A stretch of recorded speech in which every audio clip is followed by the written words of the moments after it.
നമസ്കാരം, ഞങ്ങളുടെ പുതിയ വീഡിയോയിലേക്ക് സ്വാഗതം. തിരുവനന്തപുരത്താണുള്ളത്. ഇവിടെ നല്ല കാലാവസ്ഥയാണ്, മഴയൊക്കെ ഉണ്ട്. അപ്പോൾ ബാക്കി കാര്യം ഫസ്റ്റ് പറയുന്നതാണ്. അപ്പോൾ ഞങ്ങൾ തിരുവനന്തപുരത്ത് എവിടെയുള്ളതെന്ന് വെച്ചാൽ അതാ ഭാരത് സേവക് സമാജത്തിൻ്റെ ദേശീയ ഓഫീസിലാണ് ഞങ്ങളുള്ളത്. അപ്പോൾ ഞങ്ങളിവിടെ എന്തിനാണ് വന്നത് കാര്യങ്ങളൊക്കെ വഴിയെ വീഡിയോയിൽ കാണിച്ചു തരാം. അപ്പോൾ എല്ലാവരും ഞങ്ങളെ വീഡിയോ സ്കിപ്പ് ചെയ്യാതെ കാണണം. ഇനിയും ചാനൽ സബ്സ്ക്രൈബ് ചെയ്യാത്തവരുണ്ടെങ്കിൽ ഞങ്ങളുടെ ഫസ്റ്റ് വ്ളോഗ്സ് സബ്സ്ക്രൈബ് ചെയ്ത് ഷെയർ ചെയ്ത് ലൈക്ക് ചെയ്ത് കമൻറ്റ് ചെയ്ത് സപ്പോർട്ട് ചെയ്യണം. അപ്പോൾ വീഡിയോ കാണാം. ഭാരത് സേവക് സമാജ് ഡൽഹിയിൽ 1982 നമ്മുടെ പണ്ഡിറ്റ് ജവഹർലാൽ നെഹ്റു ആണ് രൂപീകരിച്ചത്. രാജ്യത്തിൻ്റെ പുരോഗതിക്കായി പ്രവർത്തിക്കുന്ന ആളുകളെ കണ്ടെത്തി അവരെ ആദരിക്കുക എന്നതാണ് BSSൻ്റെ ലക്ഷ്യങ്ങൾ.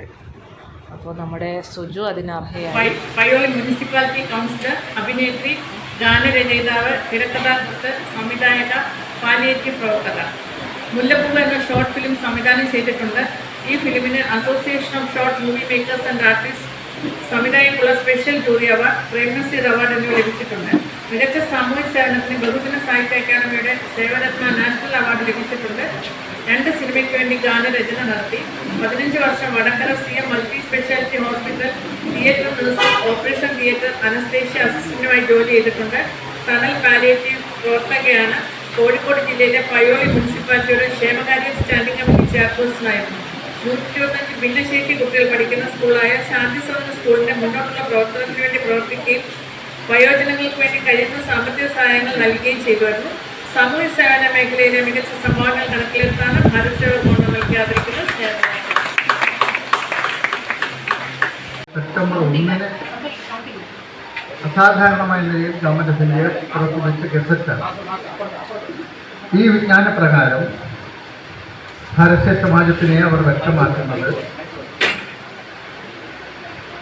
ഭാരതീയ Samaj, the national development agency promoted by government of India, ദേശീയ വികസന agency promoted by government of India എന്നാണ് ഭാരത് സർക്കാർ ഇതിനെക്കുറിച്ച് വിശേഷിപ്പിച്ചിട്ടുള്ളത്. ഇങ്ങനെ അസാധാരണമായ ഗസറ്റ് പുറപ്പെടുവിച്ചുകൊണ്ട് രാജ്യത്ത് ഒരു സംഘടനയും എസ്റ്റാബ്ലിഷ് ചെയ്തിട്ടില്ല. ഭാരതീയ സമാജ് മാത്രമാണ്. പാർലമെൻറ്റിൻ്റെ സമ്പൂർണ്ണ അംഗീകാരത്തോടുകൂടി പ്ലാനിംഗ് കമ്മീഷൻ്റെ ശുപാർശ പ്രകാരം രാജ്യത്ത് എസ്റ്റാബ്ലിഷ് ചെയ്യപ്പെട്ടുള്ള, രാജ്യത്ത് നടപ്പിലാക്കിയിട്ടുള്ള ഒരു പ്രവർത്തന സംവിധാനമാണ് ഭാരത് സേവക് സമാജ്. ഇത് ദേശീയ പ്രസ്ഥാനമാണ്, രാജ്യത്തെ ജനങ്ങളുടെ ദേശീയ പ്രസ്ഥാനം.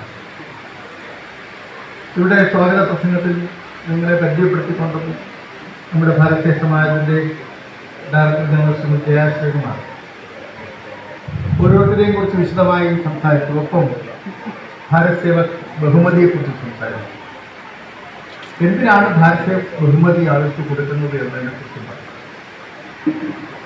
രാജ്യം നമുക്കറിയാമല്ലോ, സ്വാതന്ത്ര്യത്തിൻ്റെ അമൃത മഹോത്സവം ആഘോഷിച്ച് കഴിഞ്ഞ രാജ്യമാണ് ഇവിടെ.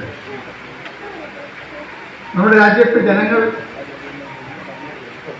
ആകാംക്ഷാപൂർവമാണ് ഭാരതത്തിൻ്റെ ഓരോ സ്വാതന്ത്ര്യ ദിനവും. ഒരു അഭിമാനം തോന്നിയ നിമിഷമായിരുന്നു സുജുവിന് ഒരു അവാർഡ് കിട്ടിയത്. അപ്പോൾ എല്ലാവരും ഞങ്ങളെ വീഡിയോ ഇഷ്ടപ്പെട്ടാൽ ഷെയർ ചെയ്യുക, ലൈക്ക് ചെയ്യുക, കമൻറ്റ് ചെയ്യുക. അപ്പോൾ എല്ലാവർക്കും ടാറ്റാ.